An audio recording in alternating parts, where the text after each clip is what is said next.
അൽഹംദുലില്ലാഹി റബ്ബിൽ ആലമീൻ വസ്സലാത്തു വസ്സലാമു അലാ റസൂലിഹിൽ അമീൻ അമ്മാബാദ്. പ്രിയമുള്ള സഹോദരന്മാരെ, മുൻ മുഖ്യമന്ത്രി ഉമ്മൻചാണ്ടിയുടെ ദുരിതാശ്വാസ നിധിയിലേക്ക് സഹായം അഭ്യർത്ഥിച്ചുകൊണ്ട് 54 വയസ്സുള്ള സുരേഷ് കുമാർ എന്ന് പറയുന്ന ഒരാൾ ഒരു മുച്ചക്രവാഹനത്തിൽ വരികയാണ് സഹായത്തിന് വേണ്ടി. ആ മുച്ചക്രവാഹനത്തിൻ്റെ പിന്നിൽ ഒരു ഓക്സിജൻ സിലിണ്ടറുണ്ട്. മുഖ്യമന്ത്രി അദ്ദേഹത്തെ കണ്ട ഉടനെ തന്നെ മുഖ്യമന്ത്രിയും അദ്ദേഹത്തിൻ്റെ സഹപ്രവർത്തകരും എഴുന്നേറ്റ് നിന്ന് അത്ഭുതത്തോടുകൂടി സുരേഷ് കുമാറിനെ നോക്കുന്നു. സുരേഷ് കുമാറിൻ്റെ ആവശ്യം എന്തെന്ന് ചോദിച്ചാൽ, അദ്ദേഹത്തിൻ്റെ വീട്ടിലെ കറണ്ട് ബില്ലിൽ നിന്ന് അദ്ദേഹത്തെ ഒഴിവാക്കി കൊടുക്കണം. പ്രിയപ്പെട്ട മുഖ്യമന്ത്രി അദ്ദേഹത്തിന് ചെയ്തു കൊടുക്കേണ്ടത് അതുമാത്രമാണ്. കറണ്ട് ബില്ലിൽ നിന്ന് അദ്ദേഹത്തെ ഒഴിവാക്കി കൊടുക്കണം. എന്തുകൊണ്ടെന്ന് ചോദിച്ചാൽ, ശ്വാസകോശ സംബന്ധമായ അതിഗുരുതരമായ രോഗം പിടിപെട്ടിട്ട് സുരേഷ് കുമാറിന് വർഷങ്ങളോളമായി. ഒരുപാട് ചികിത്സകൾ നടത്തിയിട്ടും ആ ചികിത്സകളൊന്നും ഫലിക്കാതെ വന്നപ്പോൾ നെബുലൈസ് ചെയ്യുക എന്നത് മാത്രമാണ് പ്രതിവിധി.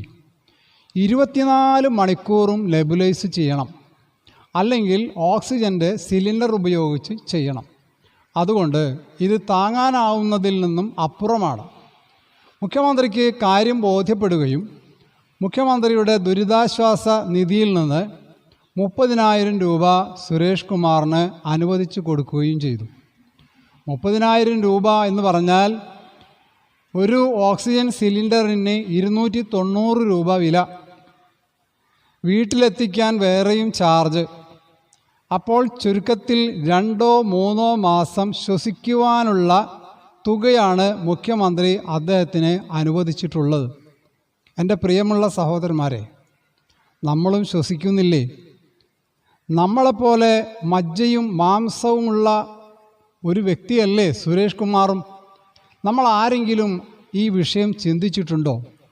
നമ്മളറിയാതെ ശ്വസിക്കുന്നു, നമ്മളറിയാതെ വെള്ളം കുടിക്കുന്നു. നമ്മൾ ആരോടാണ് ഇതിനെല്ലാം നന്ദി കാണിച്ചത്? നിങ്ങൾക്കറിയാമോ, പരിശുദ്ധ ഖുർആനിൽ അള്ളാഹു മനുഷ്യനോട് പറയുന്നുണ്ട്, വൈൻ തഅദ്ദു നിഅമത്തല്ലാഹി ലാ തുഹ്സൂഹ. അല്ലയോ മനുഷ്യരെ, നിങ്ങൾക്ക് അള്ളാഹു ചെയ്തു തന്നിട്ടുള്ള അനുഗ്രഹത്തെ നിങ്ങൾക്കൊരിക്കലും എണ്ണിക്കണക്കാക്കാൻ കഴിയില്ല. സഹോദരന്മാരെ, നമുക്ക് എണ്ണിക്കണക്കാക്കാൻ കഴിയാത്തത്ര അനുഗ്രഹങ്ങൾ അള്ളാഹു നമുക്ക് ചെയ്തു തന്നിട്ടുണ്ട്.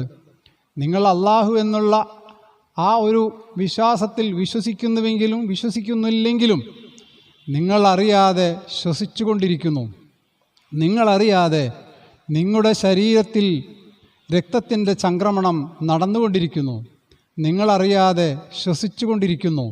ആരാണ് ഇതിനെല്ലാം ദൈവത്തിന്, അള്ളാഹുവിന് നന്ദി പ്രകാശിപ്പിച്ചത്? ഇവിടെ നമുക്ക് ഒരുപാട് കാര്യങ്ങൾ സുരേഷ് കുമാറിൻ്റെ ജീവിതത്തിൽ നിന്ന് പഠിക്കാനുണ്ട്. അള്ളാഹു നമുക്ക് ചെയ്തു തന്നിട്ടുള്ള അനുഗ്രഹങ്ങൾക്ക് നന്ദി കാണിച്ച് ജീവിക്കുമ്പോൾ മാത്രമാണ് നാം ഈ പ്രകൃതിയിലെ യഥാർത്ഥ മനുഷ്യരായി തീരുക. അതിന് അള്ളാഹു നമ്മളെ അനുഗ്രഹിക്കട്ടെ എന്ന് പ്രാർത്ഥിച്ചുകൊണ്ട് മറ്റൊരിക്കൽ വേറൊരു വിഷയവുമായി